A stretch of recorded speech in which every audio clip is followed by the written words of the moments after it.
Usai mendaftar sebagai bacawa pres Prabowo Subianto, status keanggotaan Gibran Rakabuming Raka di PDI Perjuangan menuai polemik.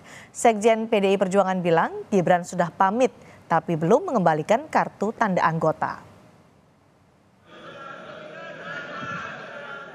Meski sudah menjadi bacawa pres Prabowo Subianto, status Gibran Rakabuming di PDI Perjuangan masih jadi perbincangan. Sekretaris Jenderal PDI Perjuangan Hasto Kristianto mengisyaratkan Wali Kota Solo itu sudah tak lagi di PDIP. Hasto menyatakan Gibran telah berpamitan pada Ketua DPP PDIP Puan Maharani.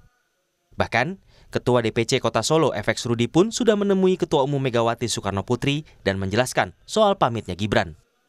Ini sekarang Pak Rudi Solo kemarin sudah melaporkan kepada Ibu Ketua Umum karena Mas Gibran dulu diberikan KTA melalui DPC Solo. Dan kemudian Mas Gibran kan sudah pamit kepada Mbak Puan. Sudah pamit, kalau pamit itu kan artinya tahu kan? Kan sudah pamit, jadi sudah pamit. Kalau sudah pamit itu kan sudah gamblang, sudah cetho welo-welo, ya.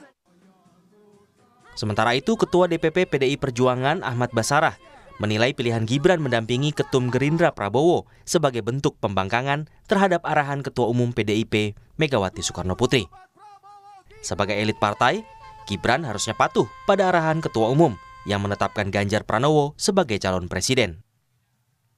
Ketika Mas Gibran kemudian keluar dari skema keputusan yang sudah diambil oleh Ibu Megawati Soekarno Putri dan bahkan mencalonkan diri sebagai bakal calon wakil presiden di luar garis keputusan partai, maka secara konstitusi partai, secara aturan partai, dia telah melakukan pembangkangan. Maka ketika Mas Gibran mengambil keputusan keluar dari garis keputusan politik Pilpres 2024 dengan mencalonkan dirinya sebagai bakal calon wakil presiden, secara etika politik, bahkan bukan hanya keluarga besar PDI Perjuangan, bahkan rakyat banyak pun telah menilai bahwa Mas Gibran dengan sengaja ingin keluar dan atau bahkan telah keluar dari keanggotaan PDI Perjuangan sendiri.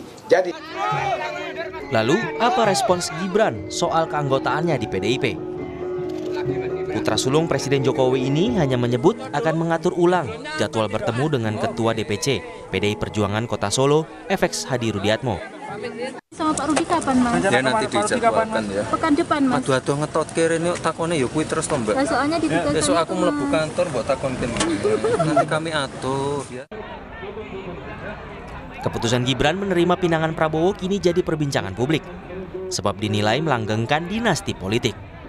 Menurut Guru Besar Fakultas Hukum Universitas Hasanuddin, Hamid Awaludin, jalur kilat politik Gibran yang merupakan anak presiden menimbulkan dugaan abuse of power.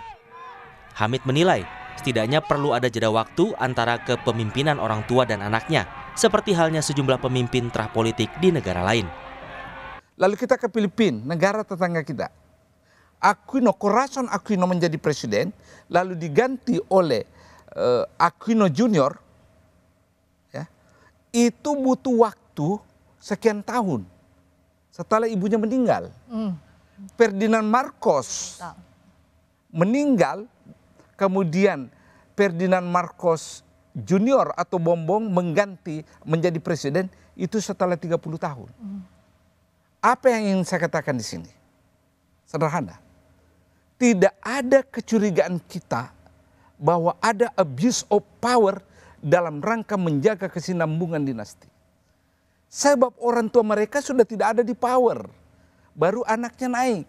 Jadi anaknya ini tidak dikarbit oleh kekuasaan. Anaknya tidak dipaksa naik oleh tita tahta kekuasaan. Hingga kini, Gibran tak pernah menyampaikan secara detail soal status keanggotaannya di PDIP setelah mendaftar Pilpres. Gibran hanya menyebut sudah bertemu dengan Ketua DPP PDI Perjuangan Puan Maharani dan Ketua TPN Ganjar Mahfud Arsyad Rashid. Sebelum ia mendaftar sebagai bakal calon wakil presiden mendampingi Prabowo Subianto. Tim Liputan, Kompas TV.